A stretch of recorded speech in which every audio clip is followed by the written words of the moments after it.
اعمال و وظائف قرآنی میں بڑی تاثیرات ہیں، مگر شرط یہ ہے کہ عقیدہ درست ہو اور اعمال کو صحیح طریقے سے پڑھا جائے اور زبان گناہوں کی آلودگی اور لقمہ حرام سے محفوظ اور پاک و صاف ہو، اور عمل میں اخلاص، نیت اور شرائط کی پوری پابندی بھی ہو، تو انشاءاللہ قرآنی اعمال سے بڑی اور عجیب تاثیرات کا ذکر ہوگا۔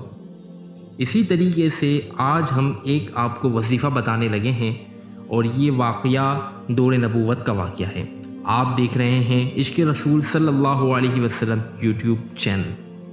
مفسرین نے فرمایا ہے کہ عوف بن مالک اشجعی رضی اللہ تعالیٰ عنہ کے ایک فرزند کو، جن کا نام سالم تھا، مشرکوں نے گرفتار کر لیا، تو عوف بن مالک رضی اللہ تعالیٰ عنہ بارگاہ رسالت میں حاضر ہوئے اور اپنی مفلسی و فاقہ مستی کی شکایت کرتے ہوئے یہ عرض کیا کہ مشرکوں نے میرے بچے کو گرفتار کر لیا ہے، جس کے صدمے سے اس کی ماں بے حد پریشان ہے، تو اس سلسلے میں اب مجھے کیا کرنا چاہیے؟ تو حضور صلی اللہ علیہ وسلم نے فرمایا کہ تم صبر کرو اور پرہیزگاری کی زندگی بسر کرو، اور تم بھی بکثرت ولا حول ولا قوت الا باللہ العلی العظیم پڑھا کرو، اور بچے کی ماں کو بھی تاکید کرو کہ وہ بھی بکثرت سے اس وظیفے کا ذکر کرتی رہیں۔ یہ سن کر عوف بن مالک اشجعی اپنے گھر چلے گئے اور اپنی بیوی کو یہ وظیفہ بتا دیا۔ پھر دونوں میاں بیوی اس وظیفے کو بکثرت پڑھنے لگے۔ اسی درمیان میں وظیفے کا یہ اثر ہوا کہ ایک دن مشرکین سالم کی طرف سے غافل ہو گئے، چنانچہ موقع پا کر حضرت سالم مشرکوں کی قید سے بھاگ نکلے، اور چلتے وقت مشرکوں کی 4000 بکریاں اور 50 اونٹوں کو بھی ہانک کر ساتھ لائے، اور اپنے گھر پہنچ کر دروازہ کھٹکھٹایا۔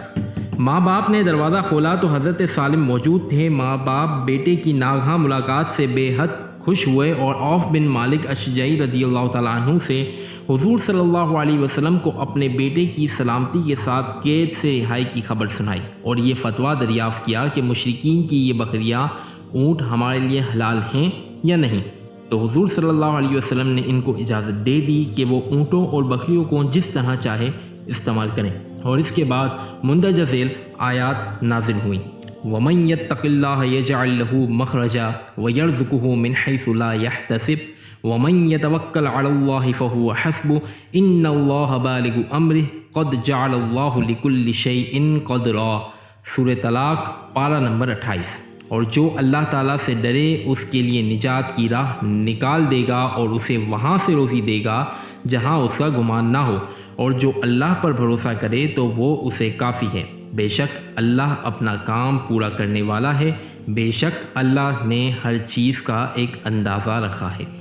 حدیث شریف میں آیا ہے کہ رسول اللہ صلی اللہ علیہ وسلم نے فرمایا کہ ایک ایسی آیت جانتا ہوں کہ اگر لوگ اس آیت کو لے لیں تو یہ آیت لوگوں کو کافی ہو جائے گی، اور وہ آیت یہ ہے وَمَن يَتَّقِ اللَّهَ سے آخر آیت تک۔ تفسیر ساوی جلد نمبر 6۔ اگر آپ چاہتے ہیں کہ ہماری اسلامک ویڈیو آپ کو اسی طرح تسلسل سے ملتی رہیں تو ہمارے یوٹیوب چینل کو ضرور سبسکرائب کریں، اور آنے والی ویڈیو تک اپنا اور اپنے پیاروں کا خیال رکھیے گا۔ اللہ نگہبان۔